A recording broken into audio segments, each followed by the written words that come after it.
Good evening. Let us start the meeting. Good evening. Let us start the meeting by establishing whether we have a quorum. To inform everybody that according to clear guidelines in the institutional rules, it requires 100 members of the Convocation to constitute a quorum for any meeting of the Convocation.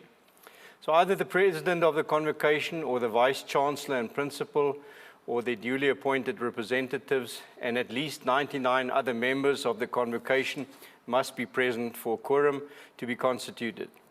If a meeting is not quorate, the meeting will be postponed for 30 minutes, after which the meeting may continue if there are 50 members present. Surely I expect that we will have a quorum from the more than 330,000 members worldwide, but I'm just waiting for official confirmation. While I've been notified that we have a quorum and can be recorded as such, and therefore the meeting can continue as duly constituted. So, ladies and gentlemen, I would like us then to continue with item 2 of the agenda and start off by officially welcoming all Convocation members and UP alumni across the globe that made time to join and attend the live virtual 2024 UP Convocation AGM meeting this evening. In particular, a warm welcome also to the newly appointed Vice-Chancellor and Principal of the University, Professor Francis Peterson, together with the Registrar, Professor Caroline Nicholson, who both joined me in the studio tonight and are participating in this evening's AGM program, as well as special welcome to the members of the University's executive. At the same time, I also want to welcome the newly elected advisory board members and once again express my appreciation for making yourself available for a 4-year term in voluntary serving in this capacity and for your future support to the University of Pretoria. Please allow me also at this time to announce my re-election as President for another 5-year term and thereby thank the trust that Convocation members have placed upon me to lead the Convocation and the Advisory Board for one more term. I'm looking forward to working with the new board and engaging with alumni and other Convocation members across the world. Allow me then to also introduce you individually to each newly elected Convocation Advisory Board member by reading out their names. First, it's myself, Hina Costa as Chairperson.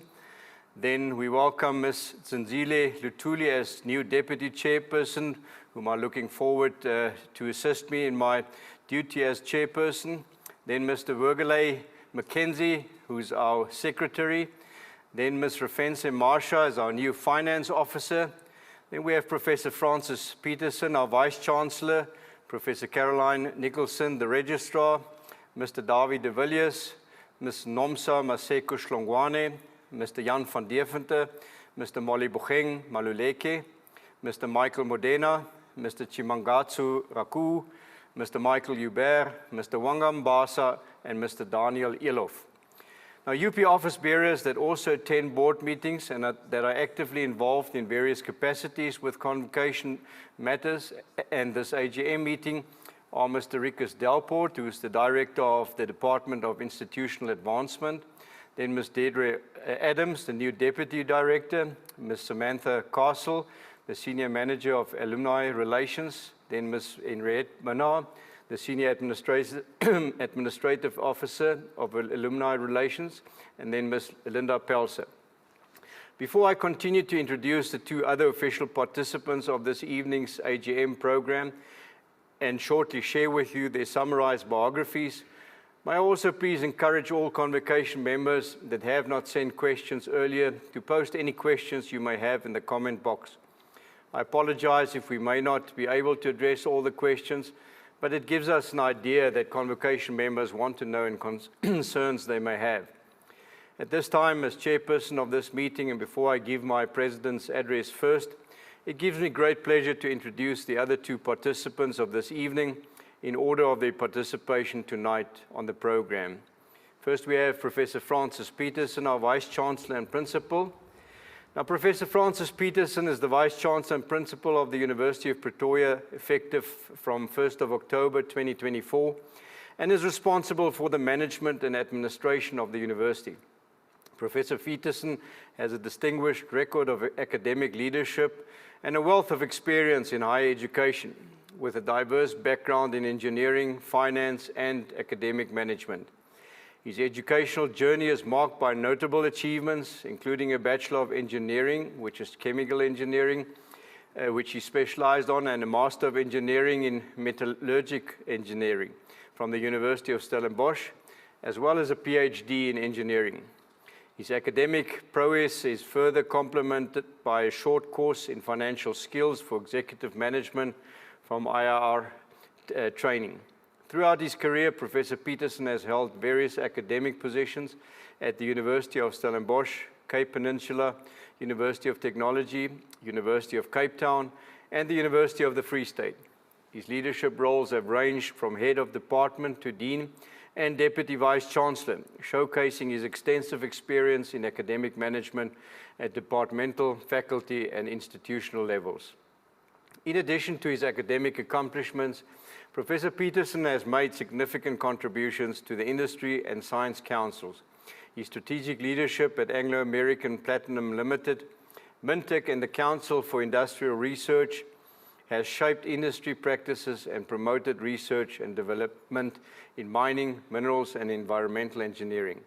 Professor Peterson's exemplary leadership, extensive academic achievements, and commitment to excellence uniquely position him to guide and uphold the University of Pretoria's tradition of academic distinction while forging new paths in research, teaching, and community engagement. Then our second participant is Professor Caroline Nicholson as Registrar of the University of Pretoria, who completed her BProc and LLB degrees at the University of the Witwatersrand and her LLM and LLD degrees at the University of South Africa. She served the articles of clerkship in Johannesburg and was admitted as a practicing attorney and notary public. Professor Nicholson joined the law faculty at UNISA in 1986 and remained there for 12 years, after which she's moved to the University of Pretoria, where she remained for 15 years. During her time in the UP Faculty of Law, Professor Nicholson progressed to full professor and head of department, completed training as a family mediator, and completed the Arbitration Foundation of Southern African National Diploma in Alternative Dispute Resolution. In 2014, Professor Nicholson was appointed Dean of Law at the University of the Free State. As Dean of Law at the University of Free State, Professor Nicholson was a co-founder of the Free State Center for Human Rights. She also served 2 terms as an acting judge in the High Court during her tenure at the University of Free State. In January 2018, Professor Nicholson returned to the University of Pretoria as University Registrar. So with that being the introduction of our 2 other speakers, let us then move on to the next item, which is item 3 on the agenda, where we need to get confirmation of the minutes of the previous meeting. So I will take the minutes of the previous AGM meeting, which was circulated well in advance before the meeting as read. Are there any amendments anybody wanted to suggest or has suggested? And is there anything that is not a true reflection of what has been discussed and decided at our previous AGM meeting? If not, I then confirm that the minutes with no amendments were a true reflection of what had been discussed and decided, and ask for a motion to accept the minutes and someone to second that motion, please. I propose. Thank you, Professor Peterson, for accepting the motion. Seconded. And Professor Nicholson for seconding the motion. So let us then move on to the next item, which is item 4 on the agenda, where we need to get consideration of the agenda and a motion to accept the agenda. Can I again ask for a motion to consider the agenda and someone to second that motion, please? I propose we accept the agenda. Thank you, Professor Peterson. I second the motion. Thank you, Professor Nicholson, for both accepting and seconding the motion. Then we can move on to item 5 of the agenda, which gives me the honor to address you this evening with my 2024 President's Address. Ladies and gentlemen, it remains an honor to stand before you today as President of the Convocation, chairing my last AGM of the first 5-year term. I had the privilege to serve as the President and Chairman of the Advisory Board of the Convocation of the University of Pretoria. I would like to start by especially welcoming the entire Convocation community that includes distinguished guests and fellow members of the newly elected Convocation Board, which includes our newly appointed Vice-Chancellor, Professor Francis Peterson, and our Registrar, Professor Caroline Nicholson. Respected members of the university's senior management team, as well as faculty and staff, and then the esteemed alumni members of the University of Pretoria's worldwide community, and all those who have had the privilege of being involved with our institution. As we gather virtually once again for our annual general meeting of 2024, I am filled with a profound sense of pride and gratitude for the remarkable community we have built together. Although we are meeting virtually, the spirit of our beloved university transcends geographical, ethnic, cultural, and social boundaries, uniting us all as one family, regardless of where and who we are in the world. First and foremost, I would like to extend my heartfelt thanks to the senior management of the University of Pretoria. Your unwavering commitment to excellence and innovation has been instrumental in navigating the challenges of the past year. Under your leadership, the university has continued to thrive, adapting to the ever-changing landscape of higher education, while maintaining our core values of integrity, inclusivity, and academic rigor. Your vision and dedication have not only strengthened our institution, but have also ensured that we remain a beacon of knowledge and a leader in research and education on the global stage. I would also like to take this opportunity to express my sincere appreciation to our esteemed professors and staff members. Your tireless efforts in educating and mentoring our students are the foundation upon which the University of Pretoria stands. You have gone above and beyond, demonstrating resilience and creativity in your teaching methods, particularly in these challenging times. Your commitment to fostering an environment of learning and growth is commendable, and it is through your dedication that we continue to inspire the next generation of leaders, thinkers, and innovators. A special acknowledgement goes to all the UP's academic staff involved in research and innovation. Your groundbreaking work not only enhances the academic reputation of our university, but also contributes significantly to addressing some of the most pressing challenges facing our society today. Your research endeavors have a far-reaching impact, influencing policy, driving social change, and advancing knowledge across various disciplines. We are grateful for your contributions and the vital role you play in shaping the future of our university and the world. To the newly elected members of the Convocation Board, on behalf of the entire Convocation community, I extend a warm welcome to each of you. Your election to the board is a testament to your dedication and commitment to the University of Pretoria. The university is excited to have you join the institution in its mission to enhance the university's legacy and strengthen its global alumni network. Your diverse perspectives and experiences will be invaluable as you work together to address the challenges and opportunities ahead. The university looks forward to your contributions and to achieving great things together. To our alumni, who, together with our students, are the heart and soul of the University of Pretoria, I want to express my deepest gratitude for your continued support and engagement. Your achievements in various fields across the globe are a testament to the quality of education you receive and the values instilled in you during your time at this university. You are ambassadors of this institution, and your successes inspire current students and recent graduates to strive for excellence. As we connect virtually today, I encourage you to continue to share your experiences and insights, as they are invaluable to our community. This meeting further serves as a reminder of the strength of our global network. While we may be physically apart, technology allows us to come together, share ideas, and collaborate in ways that were once unimaginable. I'm excited about the possibilities that lie ahead as we harness the power of this virtual platform to strengthen our connections and foster a sense of belonging among all members of the Convocation. As we embark on this meeting, let us reflect on our shared journey and the collective impact we can make as a united community. Together, we can continue to uphold the values of the University of Pretoria, championing excellence in education, research, and community engagement. Thank you to all those being part of this meeting today for your unwavering support and for your commitment to our university. I look forward to an engaging and fruitful meeting as we explore the opportunities and challenges that lie ahead for the University of Pretoria and its remarkable community. Let us continue to inspire one another and work together to shape a brighter future for our university and the world.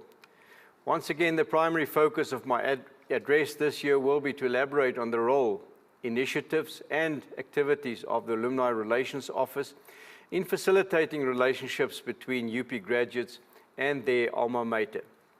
Important for all alumni to know is that the Alumni Relations Office is the functional and management unit responsible for all alumni support.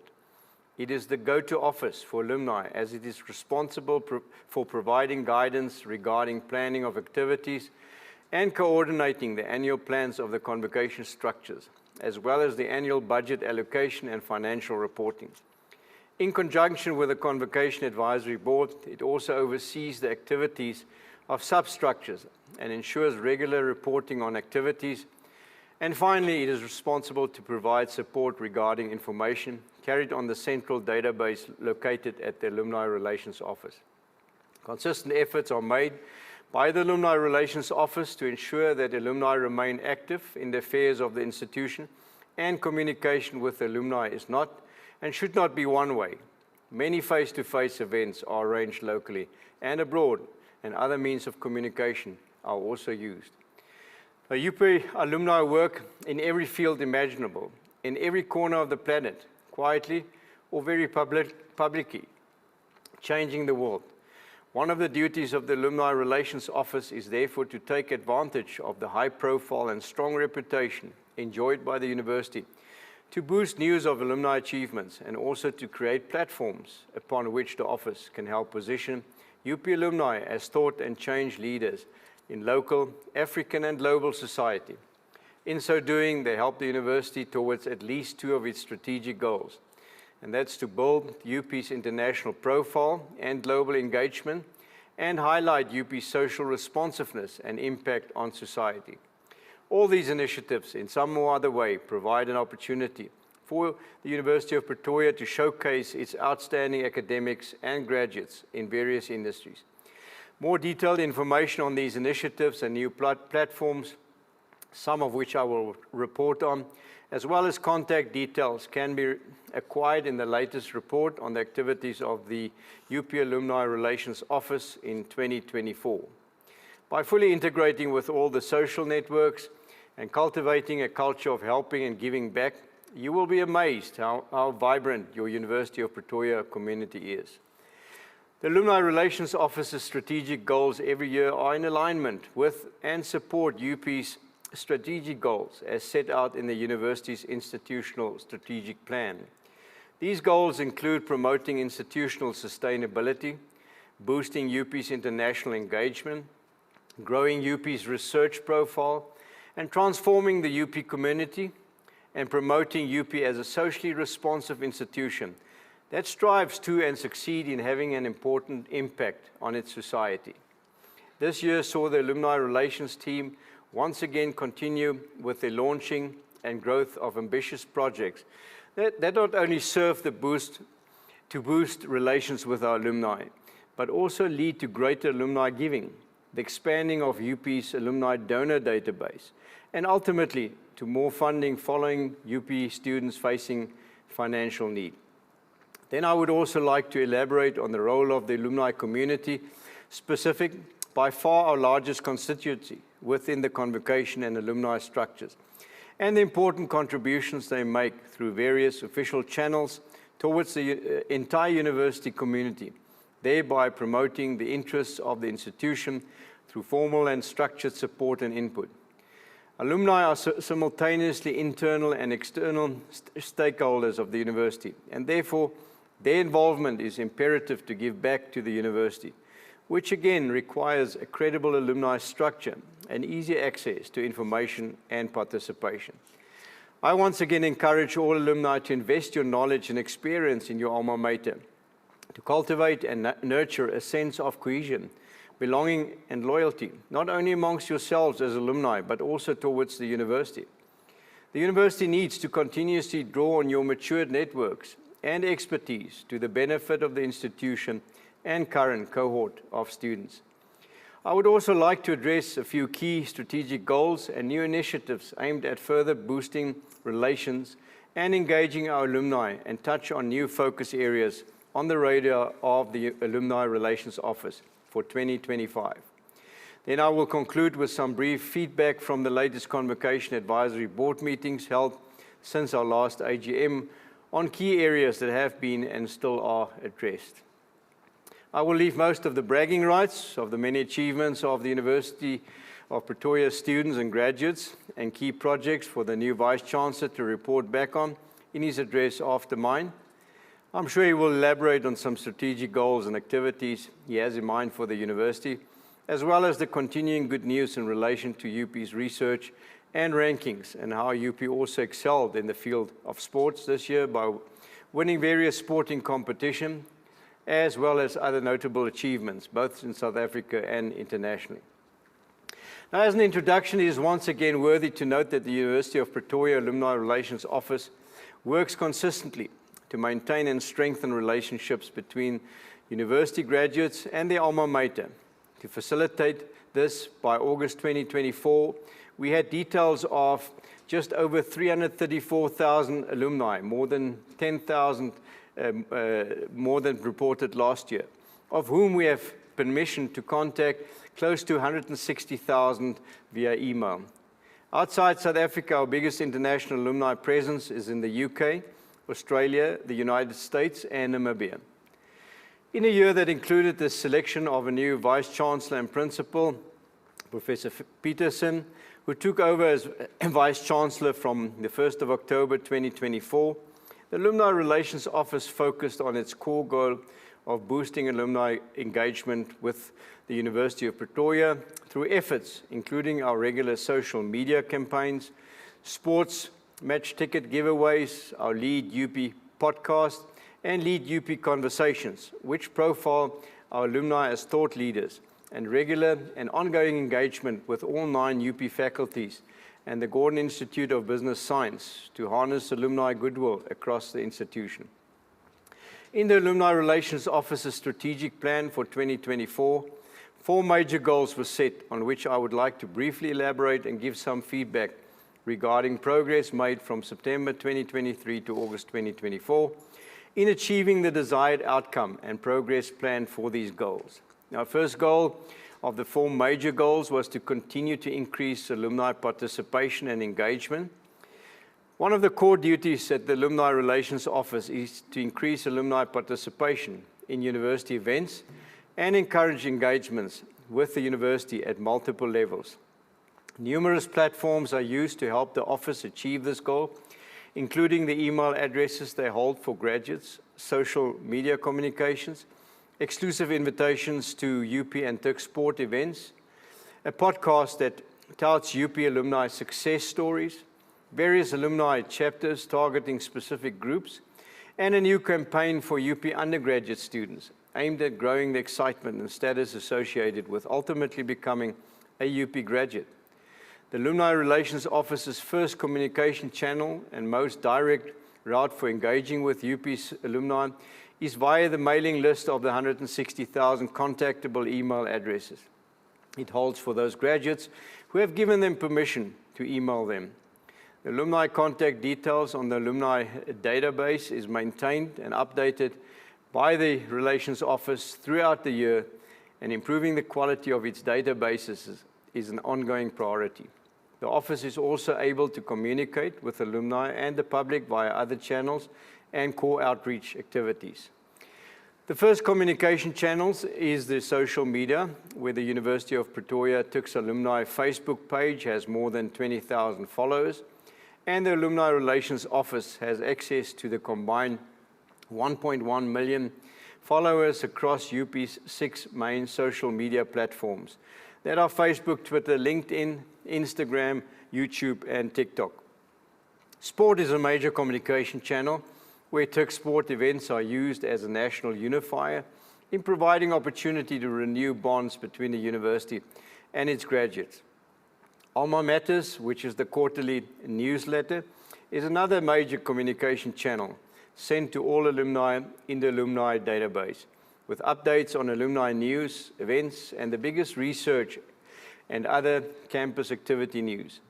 Newsletters were sent out in October 2023, and then again in March, May, and July 2024, with average unique reads of just over 30,000 people per 2024 issue. The next communication channel is an alumni-driven, success-focused Lead UP podcast that launched season 4 in May this year. The podcast profiles prominent UP alumni and alumni associates who share their top tips for success, thereby helping to promote UP alumni as leaders in society and encouraging larger scale engagement with the university.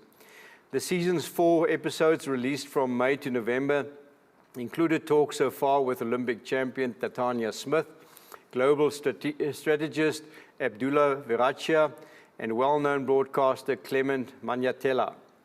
Another important communication channel is the official alumni chapters of UP that play an important role in keeping UP graduates connected with the university by harnessing the goodwill of passionate UP alumni who volunteer time to organize events and fundraising initiatives for targeted groups of alumni. Updates on some of the most prominent alumni chapters are first the Vice Chancellor's Distinguished Merit Award, alumni chapter, which is the alumni body for the recipients of this award, launched in 2022, with 3 main areas of focus, namely alumni events, mentorship, and maintaining a database of past and present award recipients. Then the Fahama alumni chapter that focuses on promoting the social upliftment of all alumni, and in particular previous disadvantaged students within the university community. Then we have the Tuks Club 60+, which is one of the most active alumni chapters, catering especially to graduates of 60 years and older. Then finally, the Mamelodi alumni chapter, which was relaunched in April 2023, and is a formal association for alumni who commenced their academic study at UP's Mamelodi campus and aims to create an ecosystem of support based upon the pillars of mentorship, community engagement, and career support. The next communication channel is the Lead UP Thought Leadership Conversation series that was launched in the mid-2020s as the Lead UP Alumni Thought Leadership webinars. The series was created to provide a platform for expert UP alumni, staff, students, and other friends of UP to use their expertise to analyze current and topical problems facing South Africa, Africa, and the world, thereby positioning the University of Pretoria and its alumni as African and global thought leaders. These conversations can be viewed on LinkedIn and YouTube social media platforms. Another communication channel is the faculty engagement, where the Alumni Relations Office regularly liaises with the faculty leadership across the university's 9 faculties and the Gordon Institute of Business Science to ensure coordination of alumni-focused activities and to provide support to the faculties where needed. Some of the faculty-focused engagement activities this year included an alumni dinner for the Economic and Management Sciences faculty, then communications involving the engineering, built environment, and IT faculty, and then also alumni planning involving the humanities faculty. Then we have the UP Alumni Connect app. That's a further communication channel launched in 2019, which connects alumni to the latest campus news, job openings, network opportunities, and exclusive competitions.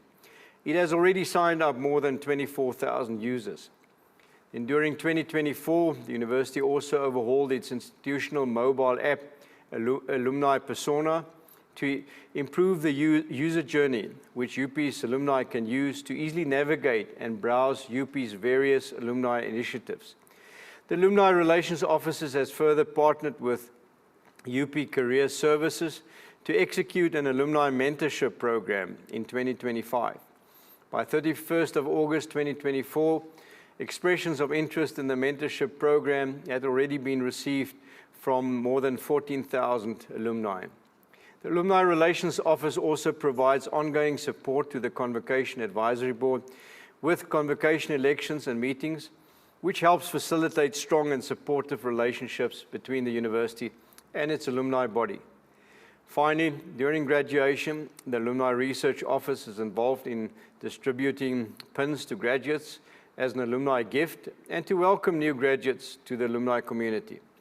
It also launched an alumni merchandise range with the aim of strengthening the UP brand, instilling UP pride in alumni, and as a way of creating a giving spirit among graduates.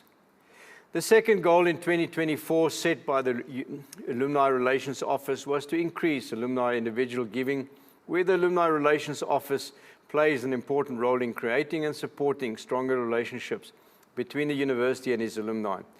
Until August this year, 1,518 donors so far gave 1.1 million rand in total this year, which is an increase of 40% compared to the entire previous year.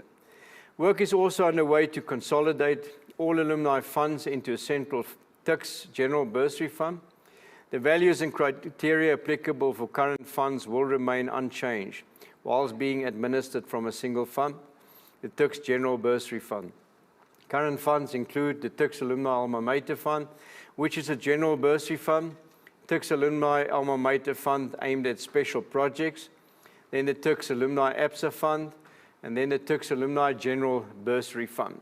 The third goal set by the Alumni Relation Offices was to increase alumni subscriptions to benefit programs. One of the key goals in 2024 in this regard was to grow alumni awareness of the benefits to be gained from being a UP graduate. This has multiple purposes. The perceived benefits of being a UP graduate serve as a brand reinforcement tool for the university, and all our alumni benefit programs are consciously linked in some way to the UP Alma Mater Fund to ensure that UP proceeds from alumni benefit packages are directed toward current and future students in need, especially those from the missing middle. On campus, Alumni Benefits Program launched in 2022 is targeted at UP alumni who need access to campus for various resources. The Alumni Benefits Program provides alumni with several on-campus rewards, including access to the campus and library, as well as discounts at the High Performance Center, gym, the High Performance Center Hotel, and the Time Out Cafe. Alumni also receive discounts at UP's museums, such as the Javid UP Arts Center. And this program has generated over almost 200,000 rand this year, with proceeding going to student bursaries. In September 2023, the Alumni Relations Office also launched a first of its kind in South Africa shopping hub, where UP alumni can save thousands of rands on over 400 top brands, while contributing to the TICS General Bursary Fund for needy students through the subscription fee, which is only 150 Rand a month or 1,800 Rand per year. During 2024, the focus for this project was on growing subscriptions. Then the final goal, the fourth one set by the Alumni Relations Office, was to increase and improve the quality of alumni data and processes by maintaining and updating its database of alumni contact details throughout the year. And improving the quality of its databases is an ongoing priority. Let's quickly look at core strategic goals of the Alumni Relations Office in 2025. Now, building upon the knowledge and experience gained in this and previous years, and in alignment with the university's strategic goals, the core strategic goals that will guide the efforts within the Alumni Relations Office in 2025 include first, the fostering an even stronger alumni global community. This will include a proposed roadshow with a new Vice Chancellor, which would take him to multiple cities, including the major local cities, as well as New York, Washington, DC, Windhoek, and Perth. Expanding then and strengthening alumni chapters through continued engagement and support for alumni chapter events and programs. Then work to expand the mentorship program in partnership with other university departments, primarily UP Career Services. Then also strengthening the alumni benefits programs and engagement through engagement of service providers through to drive subscriptions and other ongoing awareness campaigns, internally and externally. Then also another key way of focus area of the alumni would be steadily increasing alumni giving and participation in fundraising initiatives in order to harness alumni goodwill and channel donors towards needy students. And then also continued improvement of data integration between various systems to facilitate increasingly strategic use of data to communicate and engage with all alumni in the most effective ways. Let us then also briefly look at the major current Convocation Advisory Board activities. Just a quick summary. Since the 2023 AGM, the Convocation Advisory Board has, besides its indirect involvement in all the previously mentioned alumni matters and activities, specifically further addressed a few key areas of importance in the 2 board meetings it had thereafter. 2 key areas of particular importance that I would like to briefly touch on, as there have been permanent items on our agenda being addressed in meetings by the Advisory Board and that receive continuous attention, are the following. The first ongoing key focus area of the board, considering the broad networks and connections that members may have, remains the involvement through official structures in major fundraising efforts and assisting in rallying different groups of alumni to contribute to the giving campaign in order to reach initial fundraising target set. Using the existing list of projects, the board's members are joining hands with the university to fundraise collectively with the aim of securing the money so desperately needed in meeting the challenges on every increasing lack of funding.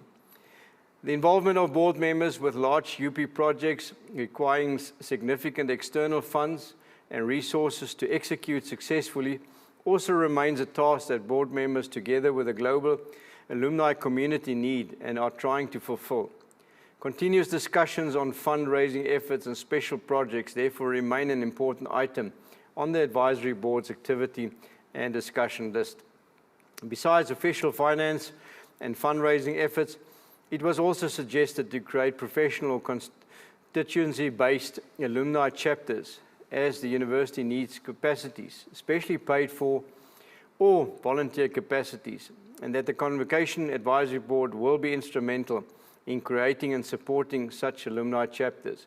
For instance, a chapter of professionals, as well as chapters for interest groups such as, for example, sport and culture, under which alumni in various ways can provide vital support, and that the Convocation Advisory Board and other convocation members must mobilize their constituents to offer some of these capacities and work with the university.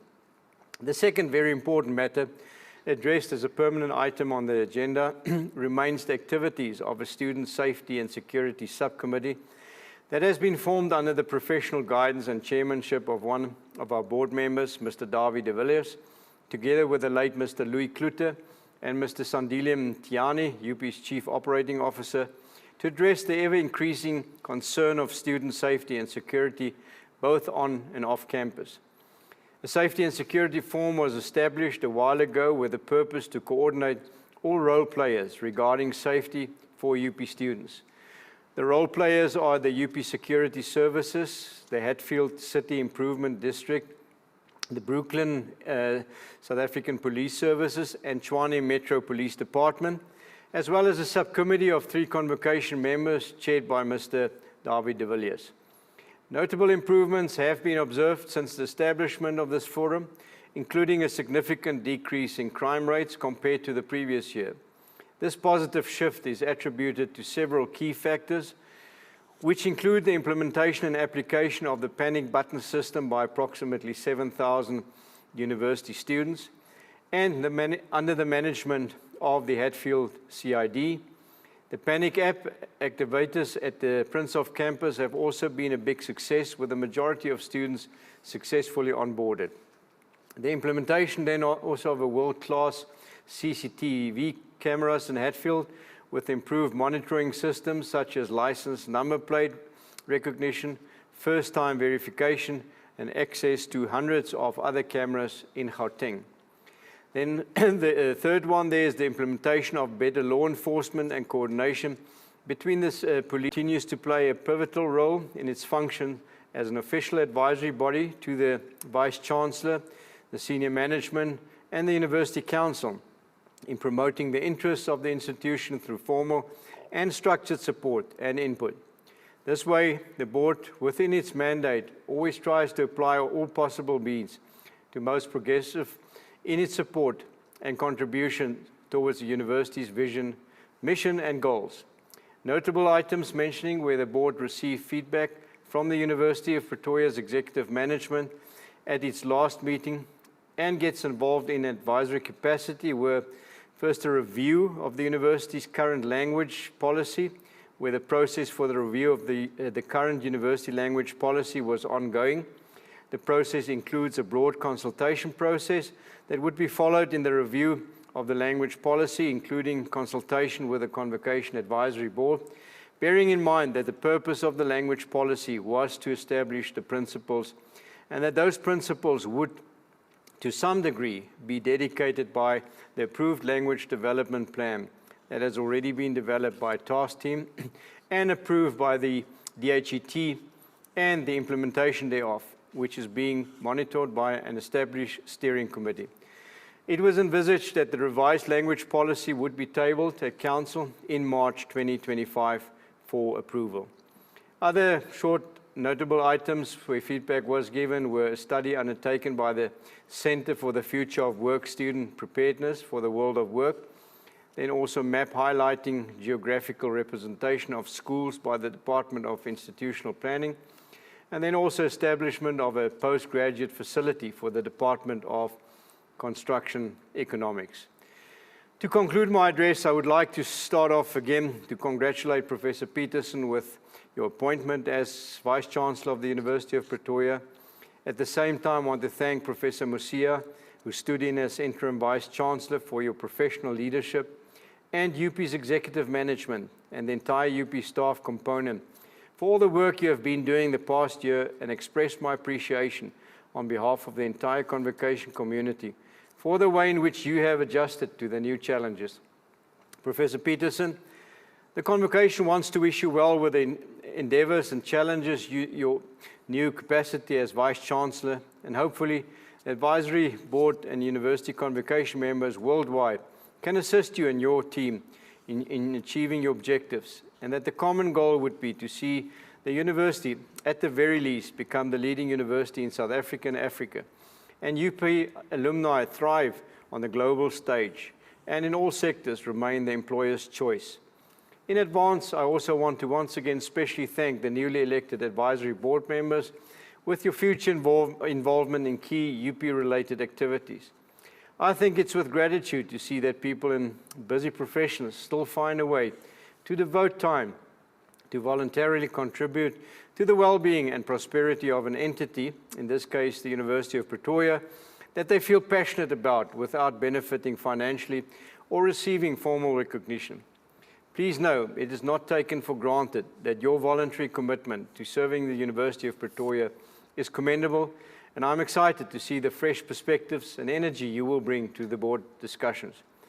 Last but not least, I want to thank those in the larger community of Convocation members that provided and still provide assistance in activities that benefit the university.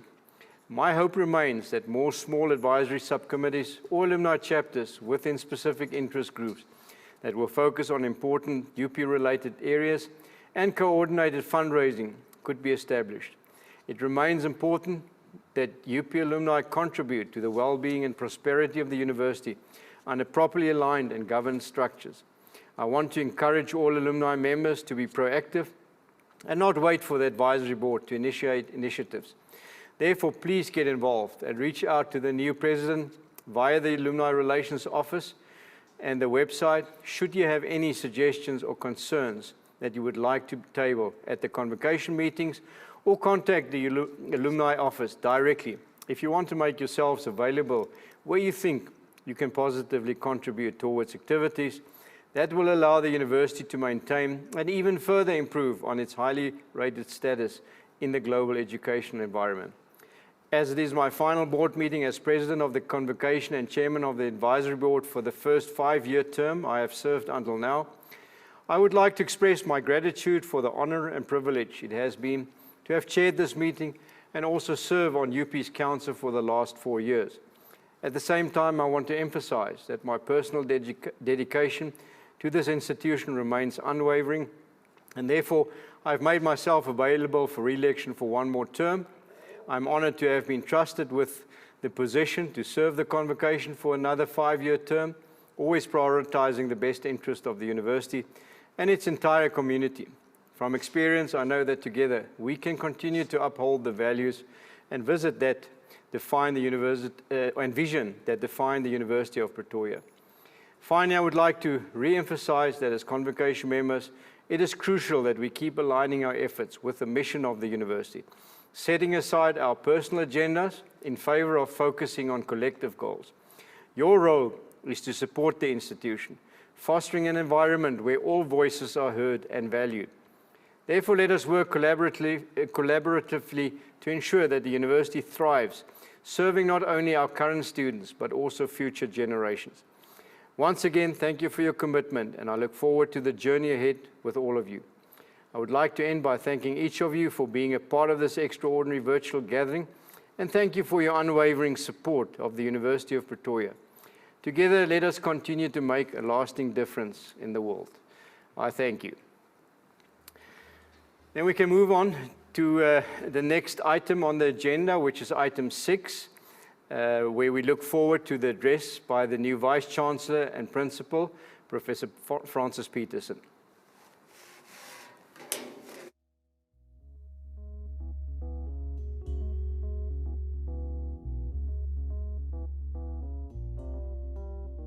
Good evening, members of the Convocation, alumni, colleagues and friends of the University of Pretoria.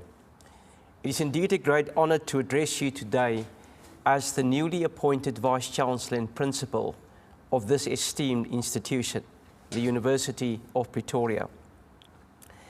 As I take on this role, I recognize the tremendous responsibility it carries, and I'm committed to building on the strong foundations laid by my predecessors. Together, we will continue driving University of Pretoria towards excellence, both in South Africa and on the continental and global stage. This gathering provides us with an opportunity to reflect on the significant achievements of the past year and outline our vision for the future. Despite the challenges we have faced, ranging from the continually shifting landscape of the higher education sector to the broader economic challenges in the country, the University of Pretoria has remained steadfast in its commitment to excellence in teaching, in research, and in societal impact. So today I'm pleased to share with you the progress we have made as a university community and the exciting developments that lie ahead. At the core of the University of Pretoria's mission is our commitment to advancing knowledge through research that matters. Over the past year, the university has reinforced its position as a leader in research, both on the African continent and also globally. Our focus on impactful interdisciplinary research has led to groundbreaking innovations that address critical societal challenges. For instance, one of the most significant research initiatives this year has been the work of Professor Zotwat Dlamini and a team at the University of Pretoria's Pan-African Cancer Research Institute.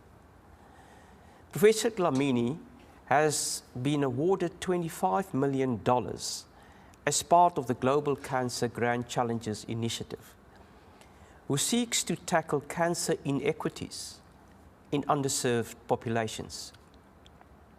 This funded project, the Societal Ancestry Molecular and Biological Analysis of Inequalities, consists of clinicians, advocates, and scientists with expertise in computational biology, epidemiology, genomics, and immunology across 15 institutions in 4 countries.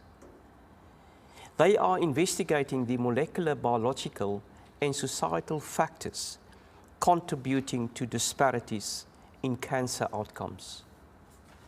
This particular research has the potential to revolutionize cancer treatment in Africa and far beyond, offering hope to millions of people facing unequal access to healthcare. During this year's National Science and Technology Forum Awards, and it's always also been called the South African Science Oscars, 3 of our academics were honored for their exceptional contributions to science, engineering, technology, and innovation. Professor Mike Satege, the head of the Department of Nuclear Medicine at the University of Pretoria, and the Chief Executive Officer of the recently launched Nuclear Medicine Research Infrastructure, also called NUMERI, received the Innovation Award, Corporate Organization. Professor Satege and his team were hailed as pioneers for their groundbreaking work at NUMERI, which seeks to revolutionize medical research and patient care. The NUMERI facility, housed at the Steve Biko Academic Hospital, advances drug development, clinical research, and provides cutting-edge diagnostics and treatment in relation to cancer, tuberculosis, and other major diseases that are burdening public health. It offers comprehensive medical imaging and theranostics facility, which is central to drug development and clinical research. Theranostics, a combination of therapy and diagnostics, is a branch of nuclear medicine that uses both imaging technology and targeted therapies to identify and treat diseases such as cancer while monitoring patient responses. What distinguishes NUMERI as its holistic approach, which integrates preclinical imaging, radiopharmaceutical production, translational research, radiobiology, medical physics, clinical molecular imaging, and theranostics in a single facility. This integrated model bridges laboratory research with direct patient care, ultimately improving healthcare outcomes in South Africa. We also have Professor Bernard Slippers, the Director of the Forestry and Agricultural Biotechnology Institute, in short called FABI, here at the University of Pretoria, and Innovation Africa at UP, received the Management Award for fostering scientific excellence through collaborative team efforts. University of Pretoria's astrophysicist, Professor Roger Dean, was part of a group that received the Joint Special Annual Theme Award, Fourth Industrial Revolution in South Africa, for the work being done by the Inter-University Institute for Data-Intensive Astronomy, or IDIA. Professor Dean was part of the international team that captured the first image of the black hole. The IDIA's advanced infrastructure enables global collaboration in astronomy, enhancing the ability of researchers to analyze intricate science, engineering, and technology data, particularly radio astronomy data, with unparalleled effectiveness. So our commitment to transdisciplinary research is further exemplified by the ongoing success of platforms such as Future Africa, Innovation Africa at UP, and Engineering 4.0. These platforms enable collaboration across disciplines to solve complex global issues such as food security, climate change, and technological innovation.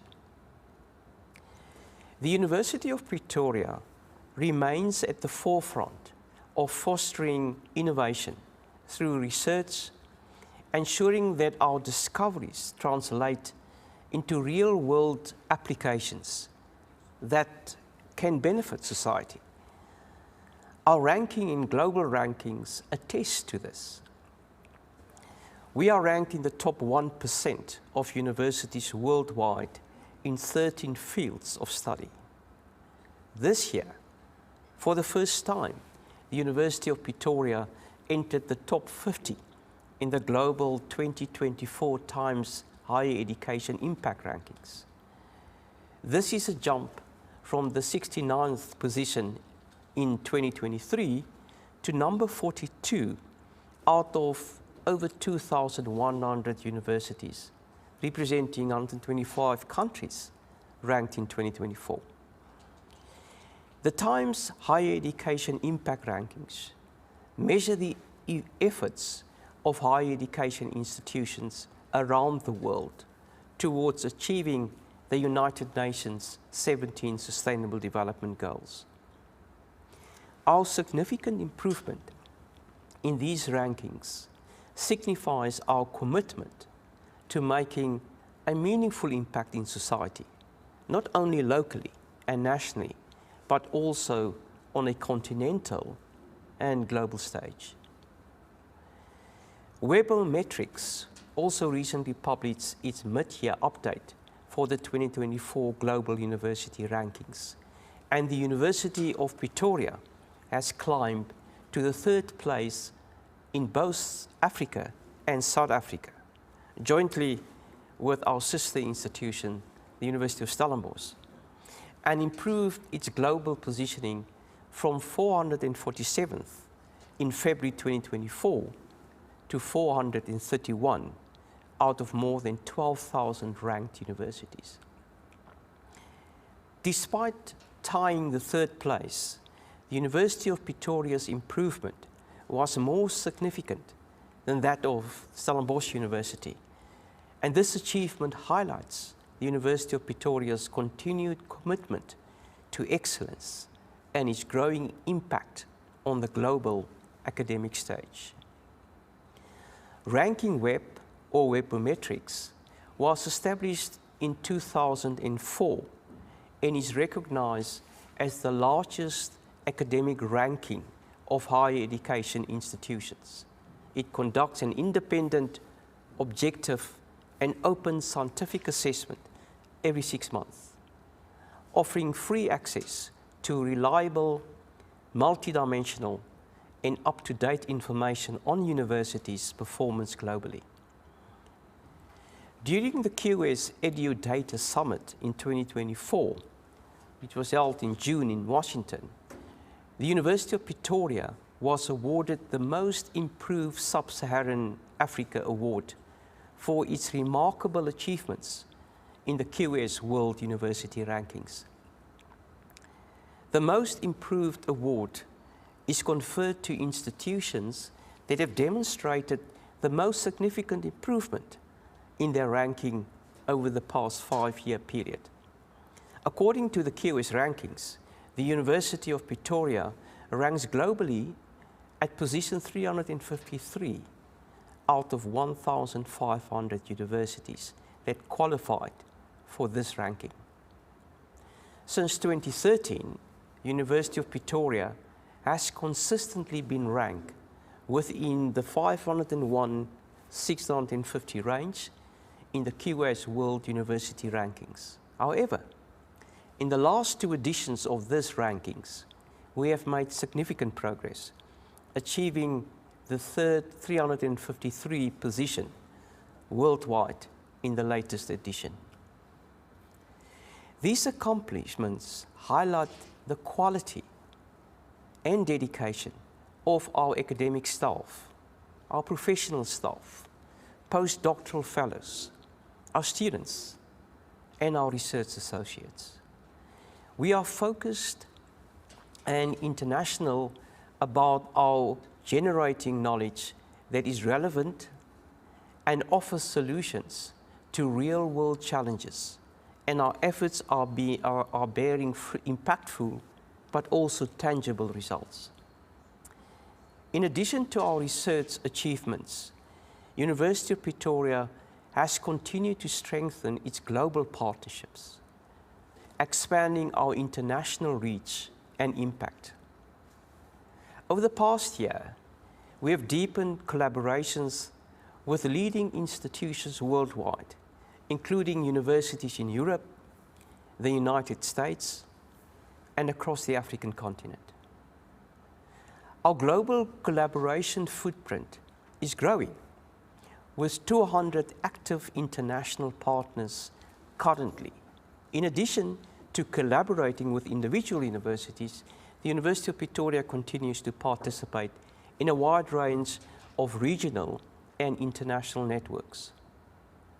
Through its Africa Global University Partnership strategic initiative, the university partnered with high-profile universities around the world. Just 3 months ago, the University of Pretoria's Faculty of Economic and Management Sciences and the Gordon Institute of Business Science co-hosted the first association to advance collegiate schools of business. And that conference was the first conference on the African soil at Future Africa.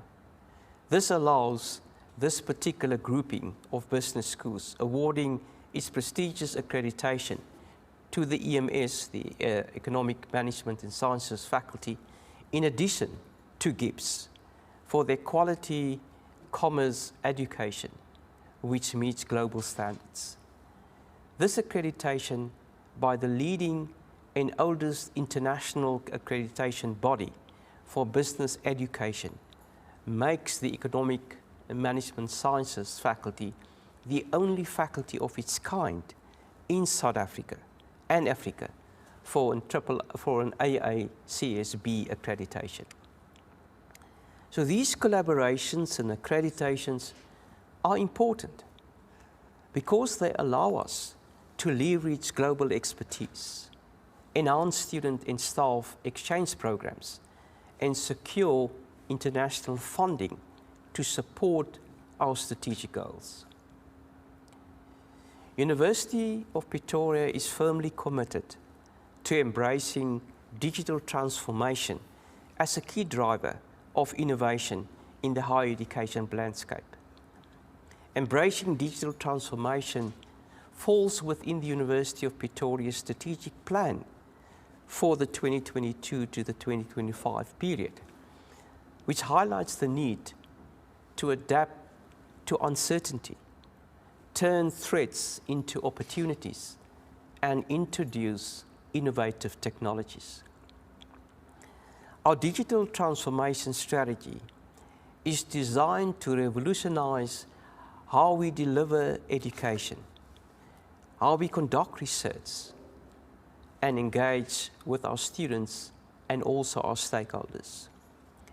Through the digital transformation strategy, we seek to increase the institution's efficiency and effectiveness, improve operations on a large scale, and attract top academic staff and students globally. The strategy will benefit the lives of students, of staff, alumni, and also the broader society. Aligned to this is the introduction of University of Pretoria's first fully online undergraduate program, the highest certificate in sports sciences, which has been met with great enthusiasm. The program is part of our broader comprehensive online education services initiative, which aims to make University of Pretoria's world-class education more accessible to students across South Africa and beyond. With the rise of digital learning, we are continually enhancing our infrastructure to support blended and online learning models to ensure that our students are prepared for the challenges of a rapidly evolving job market. So speaking of sports, it is a proud Tuck sports tradition to see athletes and coaches heading to the Olympic Games to compete with the world's best.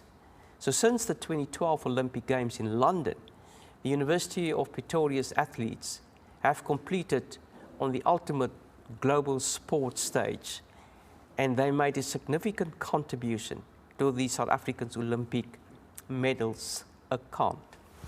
The success is a testament to the hard work, the dedication, and the sportsmanship of our students and our coaches. And it underscores the University of Pretoria's commitment to fostering talent both on and off the field. We value holistic growth and are intentional about creating an environment that not only ensures our students' academic success, but sees them emerge from the institution as a well-rounded individuals. It is by design that our students enjoy robust support throughout their academic journey. We understand that life at the university can be challenging and overwhelming for many students, especially those joining the university for the first time. We have considered the spectrum of student needs and have a vast array of support services that include academic and study support, health services, emotional support, stress management, and mentorship. Our Fly at UP initiative ensures that students have the tools they need to graduate on time, and Fly Higher at UP is geared towards enhancing postgraduate success rates.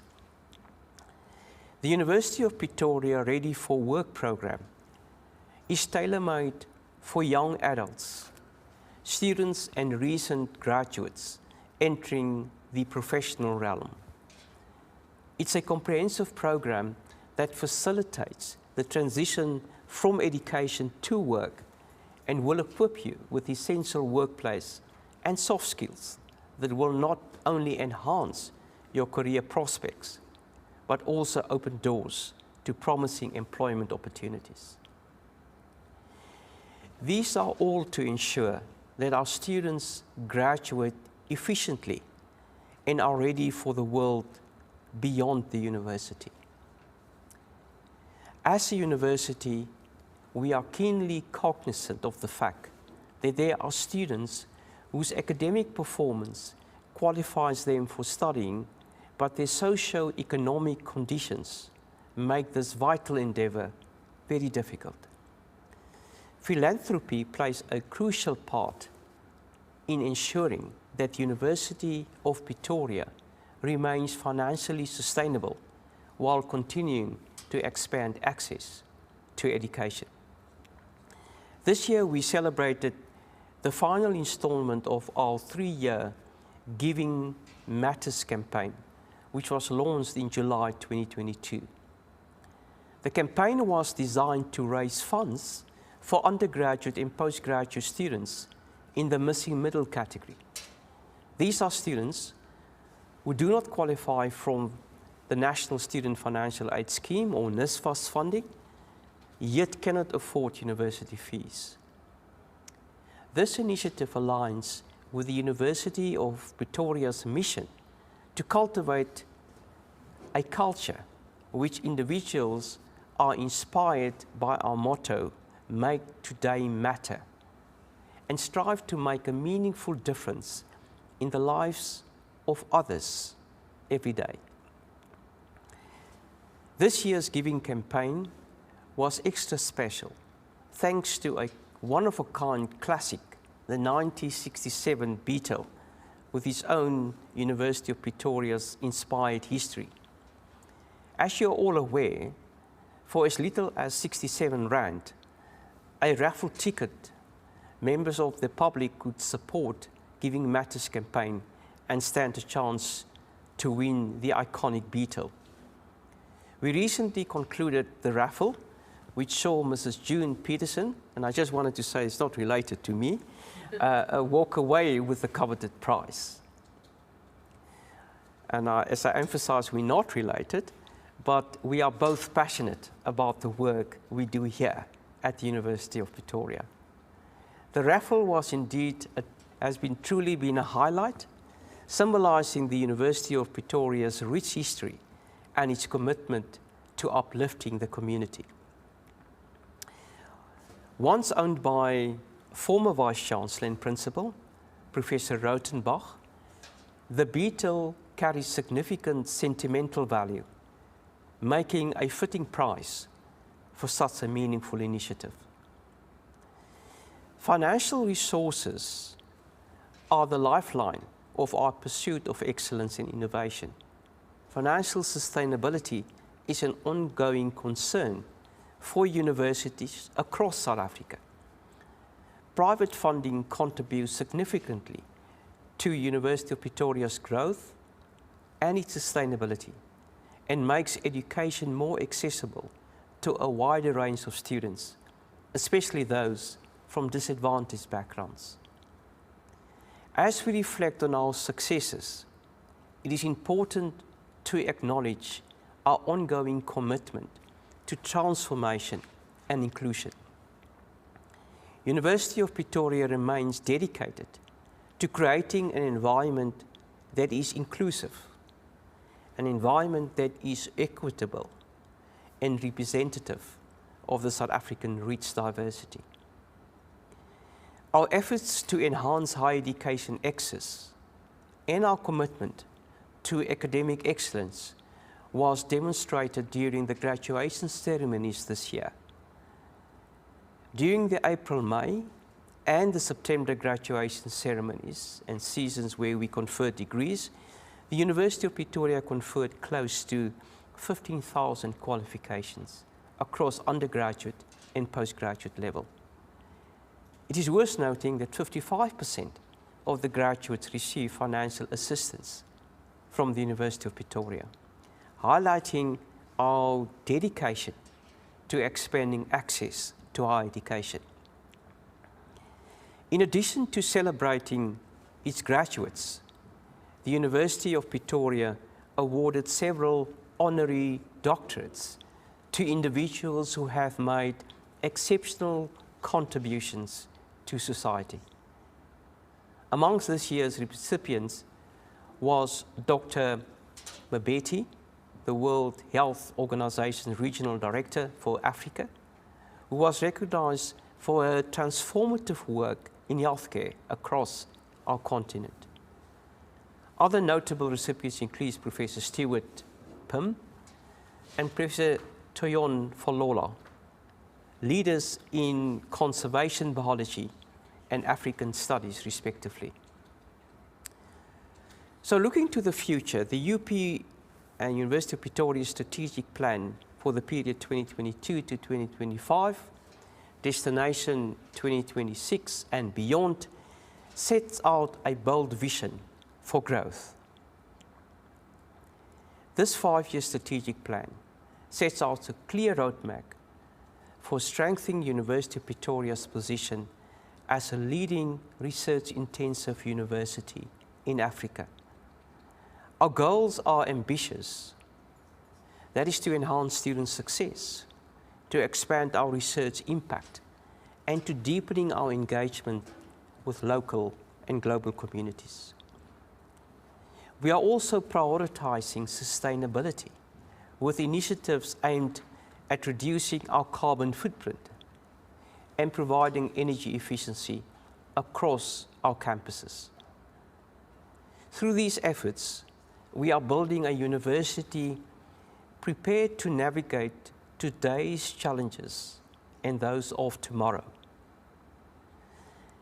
As a governing body, we must center our focus on the fact that the university's successes are intertwined with its ability to adapt to evolving educational landscapes and also societal demands. I look forward to working with the Convocation Advisory Board in our pursuit for providing a world-class education, fostering innovative research, and cultivating an inclusive and vibrant campus and university community. Thank you.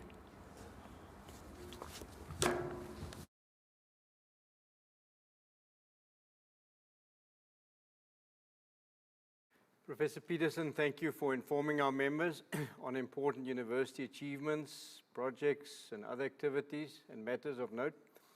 And we are looking forward to you and your executive management team's future contributions in managing this institution to new heights, together with the many challenges educational institutions in this country and other parts of the world are facing.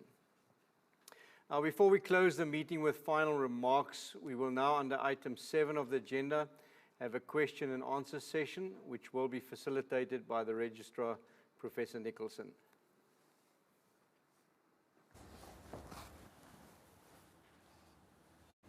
Thank you, Dr. Costa. Thank you, VC. As you will be aware, we did invite questions to be submitted prior to the meeting, and we did receive a few. We have also received a number of questions that have come in during the course of this evening. Unfortunately, we won't be able to deal with all of them tonight because of time constraints. However, I can give you the assurance that every question will be dealt with, if not in this meeting, then after this meeting. And for the questions that have come from our advisory board members, those that are not addressed this evening will be addressed in the next advisory board meeting. So the first question that came in prior to the meeting was, we've seen that a trans protocol has been established at the University of Pretoria. Elsewhere, such protocols or policies have unfortunately led to the encroachment upon women's rights, including the erosion of the safety of women's only spaces, an impact on women's physical and mental safety, and on women's health. Would the executive please, although in this occasion it's the Convocation, comment on how they will ensure that while they support the rights of this small minority group, they will not allow any woman to be endangered or their rights erased in this process? I ask this with a specific view on the horrendous toll of gender-based violence in our country affecting women. I'm going to deal with this question because it really is a policy-based question. So the University of Pretoria's Trans Protocol is a supporting document to our anti-discrimination policy that condemns unfair discrimination, harassment, which includes sexual harassment, hate speech and violence, which includes gender-based violence. The protocol intends to support the university community in navigating the inclusion of transgender and gender non-conforming members of the university community. The policy does not grant these members of our community any privileges over any other demographic, nor should it be seen to represent a threat to other gender identities or key populations within the university's diversity. Instead, the Trans Protocol safeguards the rights of a vulnerable group within our community whose identity further compounds their vulnerability to acts of sexual violence, gender-based violence, and femicide. The University of Pretoria remains committed to safeguarding the rights of all who study, work, and form part of our community. The Trans Protocol is a representative of that commitment. The Transformation Office facilitates a gender diversity and inclusion workshop to socialise the policy and help participants navigate their role in its implementation.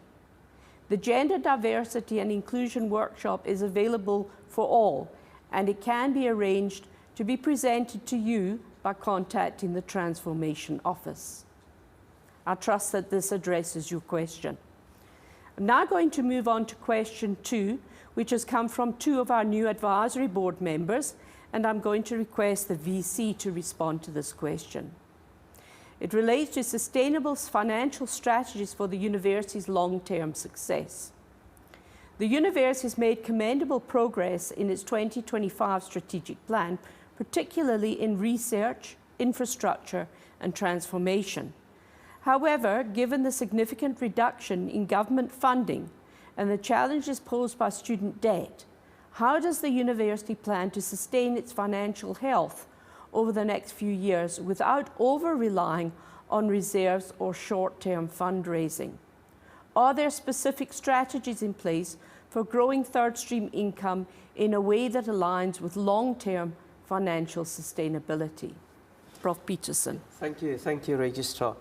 I just want to start off by saying that this particular challenge is not only a University of Pretoria challenge. It's a challenge that stretches across the higher education landscape in South Africa, and particularly affecting all the 26 public universities. So the University of Pretoria has developed a financial sustainability plan that was approved by Council, and we're managing that plan very effectively and look and monitor and track that at on a consistent basis.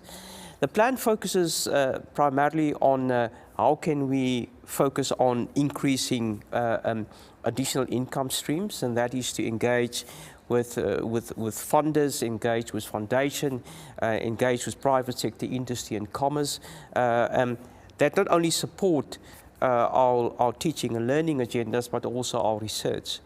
It also focuses on operational efficiencies. How can we be more effective and efficient in the way that we conduct our business as a university? And there is also a large focus on how do we manage cost. So it's a plan that encompasses all of the role players within the university, and up until now the plan has been tracked and implemented effectively, and that is the plan that will guide us going forward. Thank you, Registrar. Thank you, VC. Let's move on then to our third question, also from two members of our advisory board. And this one relates to the impact of our BBBEE score on donor attraction. So at last year's annual general meeting, it was noted that current donors are not overly concerned with the university's BBBEE score, as long as the university remains compliant. However, I'm curious whether the lower BBBEE score might be limiting UP's ability to attract new donors or corporate partnerships that prioritize transformation metrics like the BBBEE compliance. Have any potential donors raised concerns about the university's BBBEE score in discussions? Has the university explored the possibility that improving its BBBEE score could open up additional funding opportunities, particularly from individuals, corporate or government-linked donors who prioritize transformation? Again, I'm going to hand this hot potato to the VC. Registrar, you're handing all of these difficult questions to me. But I just want to start off by saying that the BBBEE is for us as a university quite important. Not to be only compliant. I think we need to be compliant, but it is about why are we doing it, and I believe it's the right thing to do, to focus on the drivers that supports the BBBEE matrix. So we have got latest information. I don't think it's available as yet, but I do think that we will improve our score in 2024 compared to 2023, but that will obviously be made available at a later stage. The two key areas that drives the BBBEE score is really the focus on skills development, and we have a renewed focus on that, and the other one is supply and enterprise development. I must say I'm not aware that our donors and the giving of our donors and the participation of donors within the university has been negatively impacted by the score, but we are focusing quite heavily on both the skills development component as well as the supply development a strategy in how do we engage with suppliers. And hopefully that will mean that our score not only will improve for this year, but hopefully will be on an improving trajectory going forward. Thank you, Registrar. Thank you. The next question is actually tied somewhat to some of the responses you gave to this last question. And this question comes from the chairperson of PAHAMA, which is one of our alumni associations. What are UP's achievements with regards to socio-economic impact projects for historically disadvantaged communities in the past financial year? All right, yeah, that's also for me. Of course. I think as a university, one of our key roles and one of our strategic goals is to engage with our society and our community and try to see to what extent we could, as a university, improve the lives of people in our community. And that's not only a function of the staff of the university, it's also a function of the students, because of part of education is develop students that could add value and can uplift communities. So we do have lots of programs across the university that do that impactful and make that impactful contributions to the community.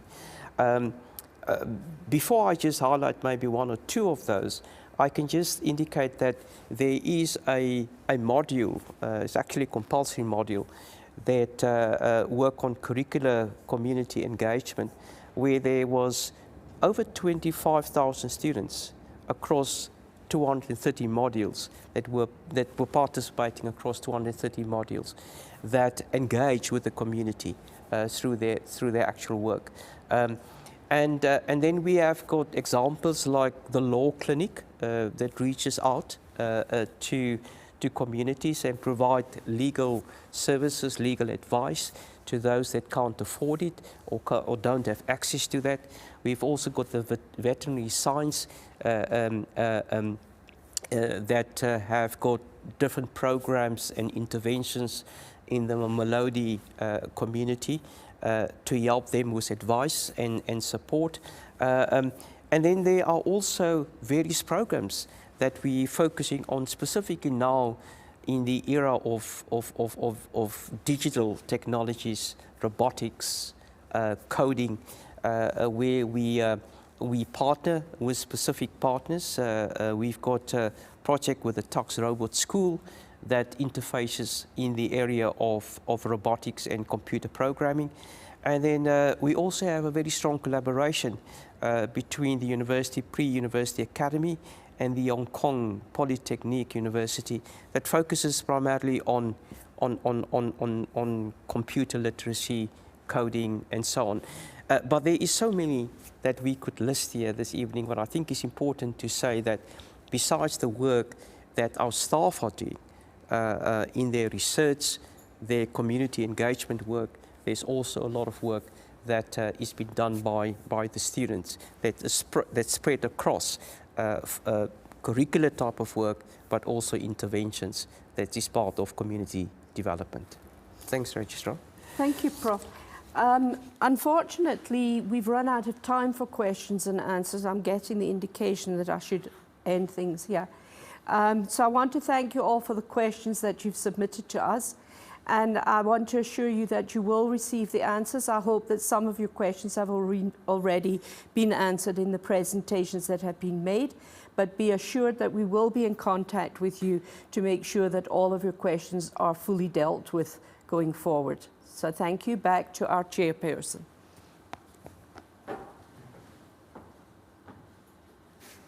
Ladies and gentlemen, as we now reach the end of tonight's session, please allow me to close this meeting by once again thanking each and everyone that made time to join and attend this live virtual 2024 Convocation AGM meeting.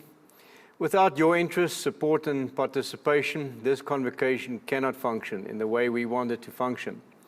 We hope that you will continue to show the same interest towards your alma mater through whatever contribution you would want to make in the best interest of the university and its activities to soon become the #1 academic institution on the African continent, and at the very least maintain this standing in the years to come. As an UP alumnus, it is in your best interest, as you will definitely benefit, directly or indirectly, if you all help grow and strengthen this institution's reputation and achievements. Furthermore, I also want to thank our 2 official participants in the program who joined me in the studio tonight for your valuable contributions in making this meeting such a success.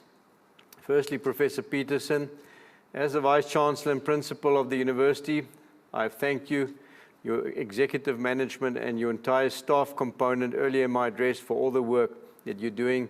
And again, want to thank you for making the time this evening to address our members on important university achievements and inform them on other activities and matters of note. At the same time, I also want to use this opportunity to reassure you that the Convocation Advisory Board would like to continue to assist you and the UP Executive in achieving the objectives of our common goal, to see the university and UP alumni thrive on the global stage in all sectors and on all official ranking lists, and remain high in the category of employers' reputation. Secondly, I also want to thank Professor Caroline Nicholson, the Registrar of the University, for facilitating the question and answer session, but especially also the expertise you bring to the board and for the professional manner you run your key position at the university. Thank you also for being the key driver behind the smooth and fair running of the different convocation election processes and ensuring that proper protocol and guidelines are always followed through our different processes and activities of the convocation up to the very end. We know the university is in good hands, with you being its registrar. Last but not least, I want to thank Dr. Samantha Castle, the university's Senior Management of Alumni Relations, and Ms. Henriette Minnar, Senior Administrative Officer of the Alumni Relations Office, for not only being key drivers behind the scenes of having made this meeting such a successful event, but also for the professional way in which you oversee and manage UP's alumni matters through the Alumni Relations Office. Your efforts are much appreciated. I want to once again encourage Convocation members to get involved and reach out via the Alumni Relations Office and its website if you have concerns or suggestions that you would like to table at Convocation meetings or other official platforms. Also contact the office, in particular if you want to get involved in, for example, assisting with fundraising campaigns and donations, developing partnerships, supporting alumni events and alumni chapters, and starting relevant interest groups and mentoring students. Thank you, stay safe wherever you are in the world, and have a good day or evening further.